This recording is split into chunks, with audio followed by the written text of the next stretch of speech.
Pour Éric Bonneval, ancien joueur du Stade Toulousain en équipe de France, la nouvelle convention aurait tout de l'usine à gaz. On serait sur 30 matchs sur l'année avec le club, si j'ai bien compris, y compris la Coupe d'Europe. Ça veut dire que s'ils font tous les matchs qui sont très compliqués, très durs, on peut difficilement faire d'impasse, les matchs de Coupe d'Europe, donc des matchs de poule, plus les phases finales, sinon, et tant mieux pour les clubs français, ils peuvent être amenés à faire, je crois, que 12 matchs de championnat.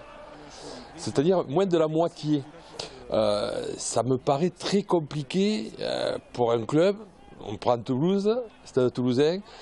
En plus, c'est un cas peut-être exceptionnel. Gros fournisseur de tauliers de l'équipe de France, par Maestri. On prend du Sautoir, actuellement Florian Fritz. Bon, il y a UG, il y a Médard. Ça veut dire que ces joueurs-là, ils font des grosses saisons comme ils sont capables de faire sans blessure et d'enquiller tous les matchs d'équipe de France, on va avoir ces 4 joueurs en moins au Stade Toulousain sur la moitié des matchs de championnat.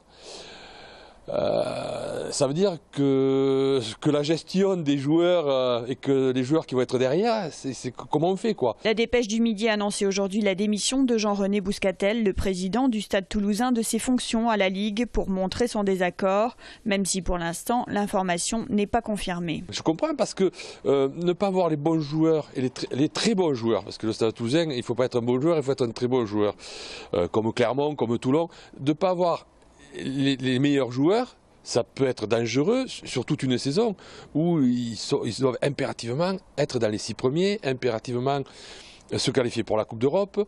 Donc c'est se mettre en danger. Alors donc voilà, comment on fait? On ne prend plus d'étrangers parce qu'on reproche d'avoir trop d'étrangers dans les clubs français, moi le premier, et au détriment des jeunes.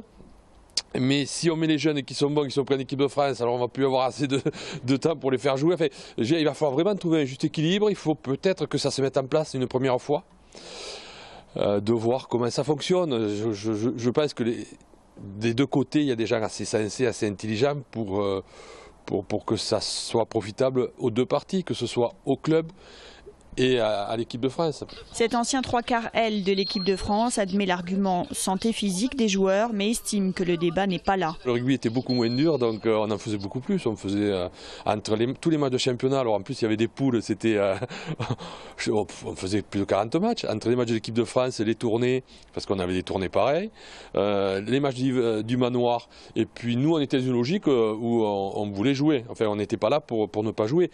Alors le rugby était moins dur physiquement, on ne s'entraînait pas tous les jours, on récupérait beaucoup plus. Donc c'était une autre époque, c'est justifié. Il y a la santé des joueurs, il y a la qualité de l'équipe de France, même si je pense, et je le redis, qu'elle n'est pas liée uniquement au nombre de matchs que font les joueurs. Moi c'est mon intime conviction, il y a autre chose à travailler aussi, au niveau de la formation, au niveau des jeunes qui montent techniquement. On est sur un système physique, on ne parle que de ça, et on oublie que les différences se font techniquement. Le problème tiendrait plus du calendrier trop intensif que du nombre total de matchs assurés. Reste également l'aspect économique du problème. Les supporters seront-ils toujours au rendez-vous sans les têtes d'affiche ?